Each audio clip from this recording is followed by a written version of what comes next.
दक्ष यज्ञ की पूर्ति। श्री मैत्रेय जी कहते हैं, महाभाव विदुर जी, ब्रह्मा जी के इस प्रकार प्रार्थना करने पर भगवान शंकर ने प्रसन्नता पूर्वक हंसते हुए कहा, सुनिए।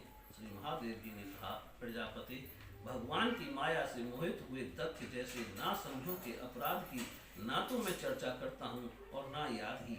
मैंने तो केवल सावधान करने के लिए ही उन्हें थोड़ा सा दंड दे दिया। दक्ष प्रजापति का सिर जल गया है, इसलिए उनके बकरे का सिर लगा दिया जाए। भवदेव मित्र देवता के नेत्रों से अपना यज्ञ भाग देखें। पूसा पिसा हुआ अन्न खाने वाले हैं, वे उसे यजमान के दांतों से भक्षण करें तथा अन्य सब देवताओं के अंग प्रत्यंग भी स्वस्थ हो जाएं, क्योंकि उन्होंने यज्ञ से बचे हुए पदार्थों को मेरा भाग निश्चित किया है। अधर्वरयु अधर्वरयु आज यज्ञिकों में से जिनकी भुजाएं टूट गई हैं वे अश्विनी कुमार की भुजाओं से, और जिनके हाथ नष्ट हो गए वे पूषा के हाथों से काम करें तथा भृगु जी के बकरे की सी दाढ़ी मूंछ हो जाए। श्री मैत्रेय जी कहते हैं, वत्स विदुर, तब भगवान शंकर के वचन सुनकर सब लोग प्रसन्न चित्त से धन्य धन्य कहने लगे। फिर सभी देवता और ऋषियों ने महादेव जी से यज्ञ की यज्ञशाला में पधारने की प्रार्थना की, और तब वे उन्हें तथा ब्रह्मा जी को साथ लेकर वहां गए। वहां जैसा जैसा भगवान शंकर ने कहा था उसी प्रकार सब कार्य करके उन्होंने दक्ष की धड़ से यज्ञ पशु का सिर जोड़ दिया। सिर जुड़ जाने पर रुद्रदेव की दृष्टि पड़ते ही दक्ष तत्काल सोकर जागने के समान जी उठे और अपने सामने भगवान शिव को देखा। दक्ष का शंकर द्रोह की कालमा से कलुषित हृदय उनका दर्शन करने से शरतकालीन सरोवर के समान स्वच्छ हो गया। उन्होंने महादेव जी की स्तुति करनी चाहिए, किंतु अपनी मरी हुई बेटी सती का स्मरण हो आने से स्नेह और उत्कंठा के कारण उनके नेत्रों में आंसू भर आए। उनके मुख से शब्द न निकल सका। प्रेम से विहल परम बुद्धिमान प्रजापति जैसे तैसे अपने हृदय के आवेग को रोककर विशुद्ध भाव से भगवान शिव की स्तुति करनी आरंभ की। दक्ष ने कहा, भगवान, मैंने आपका अपराध किया था, किंतु आपने उसके बदले में मुझे दंड के द्वारा शिक्षा देकर बड़ा ही अनुग्रह किया है। अहो, आप और श्री हरि तो आचारहीन नाम मात्र के ब्राह्मणों की भी कोई उपेक्षा नहीं करते, फिर हम जैसे यज्ञ यागादि करने वालों को क्यों भूलेंगे। विभो, आपने ब्रह्मा होकर सबसे पहले आत्म तत्व की रक्षा के लिए अपने मुख से विद्या, तप और वृत्तादि के धारण करने वाले ब्राह्मणों को उत्पन्न किया था। जैसे चरवाहा लाठी लेकर गौ की रक्षा करता है, उसी प्रकार आप उन ब्राह्मणों की सब विपत्तियों से रक्षा करते हैं। मैं आपके तत्व को नहीं जानता था, इसी से मैंने भरी सभा में आपको अपने वांग्य बाणों से भेदा था, किंतु आपने मेरे उस अपराध का कोई विचार नहीं किया। मैं तो आप जैसे पूज्यतम महानुभावों का अपराध करने के कारण नरकादि नीच लोकों में गिरने वाला था, परंतु आपने अपनी करुणा भरी दृष्टि से मुझे उबार लिया। अब भी आपको प्रसन्न करने योग्य मुझ में कोई गुण नहीं है, बस आप अपने ही उदारतापूर्ण बर्ताव से मुझ पर प्रसन्न हो। श्री मैत्रेय जी कहते हैं, आशुतोष शंकर से इस प्रकार अपना अपराध क्षमा कराकर दक्ष ने ब्रह्मा जी के कहने पर उपाध्याय, ऋतुत्व आदि की सहायता से यज्ञ कार्य आरंभ किया। तब ब्राह्मणों ने यज्ञ संपन्न करने के उद्देश्य से रुद्रगण संबंधी भूत पिशाचों के संसर्ग जनित दोष की शांति के लिए 3 पात्रों में विष्णु भगवान के लिए तैयार किए हुए पुरोडास नामक चरु का हवन किया। विदुर जी, इस हवि का हाथ में लेकर खड़े हुए अधर्वरयु के साथ यजमान दक्ष ने ज्यों ही विशुद्ध चित्त से श्री हरि का ध्यान किया, त्यों ही सहसा भगवान वहां प्रकट हो गए। बृहत एवं रतनतर नामक शाम स्त्रोत जिनके पंख हैं, और उन गरुड़ जी के द्वारा समीप लाए हुए भगवान ने दसों दिशाओं को प्रकाशित करती हुई अपनी अंग कांति से सब देवताओं का तेज हर लिया। उनके सामने सबकी कांति फीकी पड़ गई। उनका श्याम वर्ण था, कमर में स्वर्ण की करधनी तथा पीतांबर सुशोभित थे। सिर पर सूर्य के समान दीप्यमान मुकुट था। मुख कमल भौरों के समान नीली अलकावली और कांतिमय कुंडलों से शोभायमान था। उनके सुवर्ण में आभूषणों से विभूषित 8 भुजाएं थीं, जो भक्तों की रक्षा के लिए सदा उद्यत रहती हैं।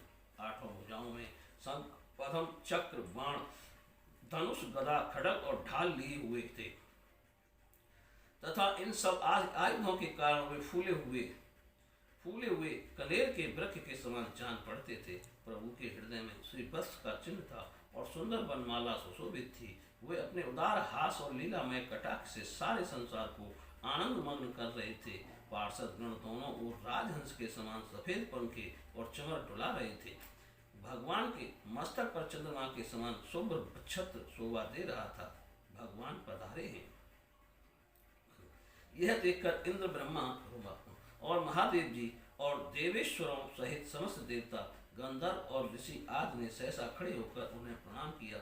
उनके तेज से सबकी कांति फीकी पड़ गई, जिह्वा लड़खड़ाने लगी। वे सब के सब सक पका गए और मस्तक पर अंजलि बांधकर भगवान के सामने खड़े हो गए। यद्यपि भगवान की महिमा तक ब्रह्मा आदि की मति भी नहीं पहुंच पाती, तो भी भक्तों पर कृपा करने के लिए दिव्य रूप में प्रकट श्री हरि वे अपनी अपनी बुद्धि के अनुसार स्तुति करने लगे। सबसे पहले प्रजापति तक एक उत्तम पात्र में पूजा की सामग्री ले नंद सुनंद आदि पार्षदों से घिरे हुए प्रजापतियों के परम गुरु भगवान यज्ञेश्वर के पास गए और अति आनंदित हो विनीत भाव से हाथ जोड़कर प्रार्थना करते करते प्रभु के शरणापन्न हुए। दक्ष ने कहा, भगवान, अपने स्वरूप में आप बुद्धि की जागृत आदि संपूर्ण अवस्थाओं से रहित शुद्ध चिन्ह में भेद रहे, अतएव निर्भय हैं। आप माया का तिरस्कार करके स्वतंत्र रूप से विराजमान हैं। तथापि जब माया से ही जीव भाव को स्वीकार कर उसी माया में स्थित हो जाते हैं, तब अज्ञानी से दिखने लगते हैं। ऋतुजनों ने कहा, उपाधि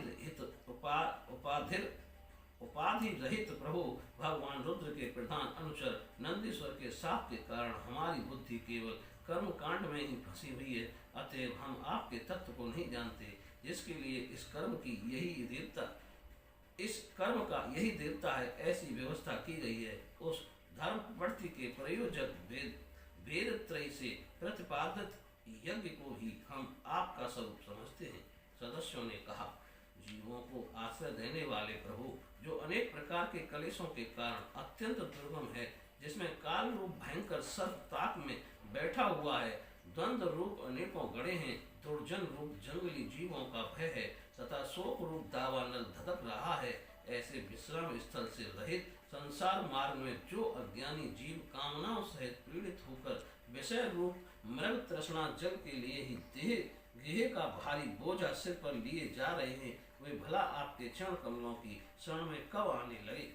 रुद्र ने कहा, वरदायक प्रभु, आपके उत्तम चरण इस संसार में सकाम पुरुषों को संपूर्ण पुरुषार्थों की प्राप्ति कराने वाले हैं, और जिन्हें किसी भी वस्तु की कामना नहीं है, वे निष्काम मुनिजन भी उनका आदर पूर्वक पूजन करते हैं। उनमें चित्त लगा रहने के कारण यदि अज्ञानी लोग मुझे आचार भ्रष्ट कहते हैं, तो कहें, आपके परम अनुग्रह से मैं उनके कहने सुनने का कोई विचार नहीं करता।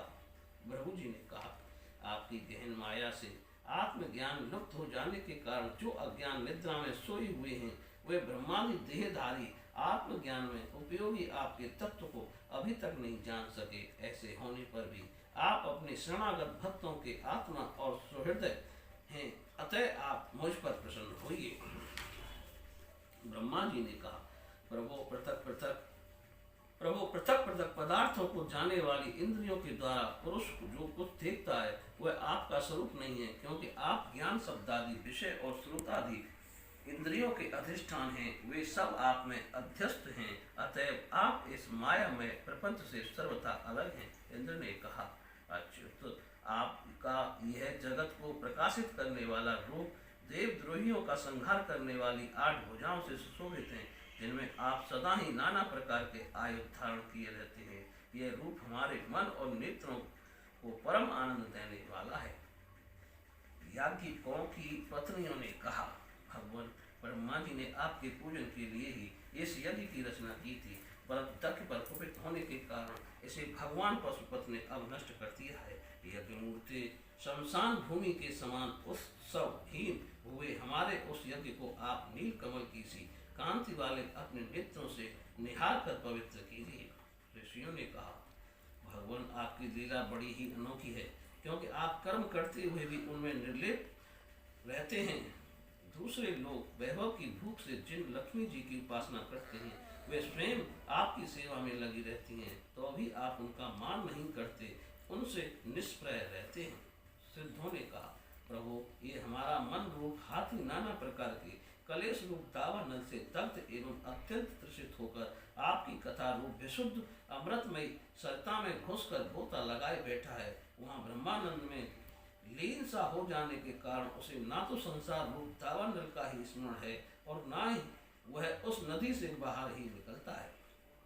यजमान पत्नी ने कहा, सर्वसमर्थ परमेश्वर आपका स्वागत है, मैं आपको नमस्कार करती हूँ, आप मुझ पर प्रसन्न हुई। लक्ष्मीपति, अपनी प्रिया लक्ष्मी जी के सहित आप हमारी रक्षा कीजिए। यज्ञेश्वर, जिस प्रकार सिर के बिना मनुष्य का धड़ अच्छा नहीं लगता, उसी प्रकार अन्य अंगों से पूर्ण होने पर भी आपके बिना यज्ञ की शोभा नहीं होती। लोकपालों ने कहा, अनंत परमात्मन, आप समस्त अंतःकरणों के साक्षी हैं। यह सारा जगत आपके ही द्वारा देखा जाता है, तो क्या मायक पदार्थों को ग्रहण करने वाली हमारी इन नेत्र आदि इंद्रियों से कभी आप पृथक हो सकते हैं? वस्तुतः आप हैं तो पंचभूतों से पृथक, फिर भी पांच भौतिक शरीरों के साथ जो आपका संबंध प्रतीत होता है, यह आपकी माया ही है। योगेश्वरों ने कहा, प्रभु, जो पुरुष संपूर्ण विश्व के आत्मा आप में और अपने में कोई भेद नहीं देखता, उससे अधिक प्यारा आपको कोई नहीं है। तथापि वह भक्तवत्सल जो लोग आप में स्वामी भाव रखकर अनन्य भक्ति से आपकी सेवा करते हैं, उन पर भी आप कृपा कीजिए। जीवों के अदृष्टवश जिसके सत्वादि गुणों में बड़ी विभिन्नता आ जाती है, उस अपनी माया के द्वारा जगत की उत्पत्ति, स्थिति और प्रलय के लिए ब्रह्मांड विभिन्न रूप धारण करके आप भेद बुद्धि पैदा कर देते हैं, किंतु अपनी स्वरूप स्थिति से आप उस भेद ज्ञान और उसके कारण सत्वादि गुणों से सर्वथा दूर हैं। ऐसे आपको हमारा नमस्कार है। ब्रह्मस्वरूप वेद ने कहा, आप ही धर्मादि की उत्पत्ति के लिए शुद्ध सत्य को स्वीकार करते हैं, साथ ही आप निर्गुण भी हैं। अतएव आपका तत्व ना तो मैं जानता हूँ और न ब्रह्मादि कोई और ही जानते हैं। आपको नमस्कार है। अग्निदेव ने कहा, भगवान, आपके ही तेज से प्रज्वलित होकर मैं श्रेष्ठ यज्ञों में देवताओं के पास घृत मिश्रित हवि पहुंचाता हूँ। आप साक्षात यज्ञ पुरुष एवं यज्ञ की रक्षा करने वाले हैं। अग्निहोत्र, दर्श, पौर्णमास, चतुर्मास और पशु सोम, ये 5 प्रकार के यज्ञ आपके ही स्वरूप हैं। तथा आश्रावय, अस्तु, श्रीषष्ठ, यजे, ये यजामहे और वसट, इन 5 प्रकार के यज्ञ मंत्रों से आपका ही पूजन होता है। मैं आपको प्रणाम करता हूँ।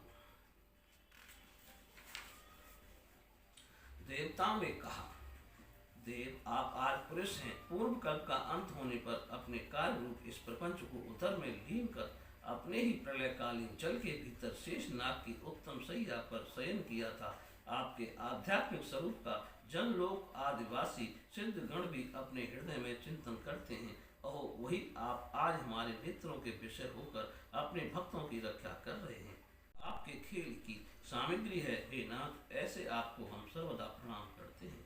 विद्याधरों ने कहा, प्रभु, परम पुरुषार्थ की प्राप्ति के साधन रूप इस मानव देह को पाकर भी जीव आपकी माया से मोहित होकर इसमें मैं मेरेपन का अभिमान कर लेता है। फिर वह दुर्बुद्धि अपने आत्मीयों से तिरस्कृत होने पर भी असत विषयों को ही लालसा करता रहता है। किंतु ऐसी अवस्था में भी जो आपके कथामृत का सेवन करता है, वह इस अंतःकरण के मोह को सर्वथा त्याग देता है। ब्राह्मणों ने कहा, भगवान, आप ही यज्ञ हैं, आप ही हवि हैं, आप ही अग्नि हैं, स्वयं आप ही मंत्र हैं, आप ही समिधा, कुशा और यज्ञ पात्र हैं, तथा आप ही सदस्य, ऋतुध्वज, यजमान एवं उसकी धर्म पत्नी देवता, अग्निहोत्र, सुधा, सोमरस, घृत और पशु हैं। वेद मूर्ति, यज्ञ और उसका संकल्प दोनों आप ही हैं। पूर्व काल में आप ही अति विशाल 12 रूप धारण कर रसातल में डूबी हुई पृथ्वी को लीला से ही अपनी दाढ़ों पर उठाकर इस प्रकार निकाल लाए थे, जैसे कोई गजराज कमलिनी को उठा लाए। उस समय आप धीरे धीरे गरज रहे थे और योगी गण आपका यह अलौकिक पुरुषार्थ देखकर आपकी स्तुति करते जाते थे। यज्ञेश्वर, जब लोग आपके नाम का कीर्तन करते हैं तब यज्ञ के सारे विघ्न नष्ट हो जाते हैं। हमारा ये यज्ञ स्वरूप सब कर्म नष्ट हो गया था, अतः हम आपके दर्शनों की इच्छा कर रहे थे। अब आप हम पर प्रसन्न हुए, आपको नमस्कार है। श्री मैत्रेय जी कहते हैं, भैया विदुर, जब इस प्रकार सब लोग यज्ञ रक्षक भगवान ऋषिकेश की स्तुति करने लगे तब परम चतुर दक्ष ने रुद्र पार्षद वीरभद्र के ध्वंस किए हुए यज्ञ को फिर आरंभ कर दिया।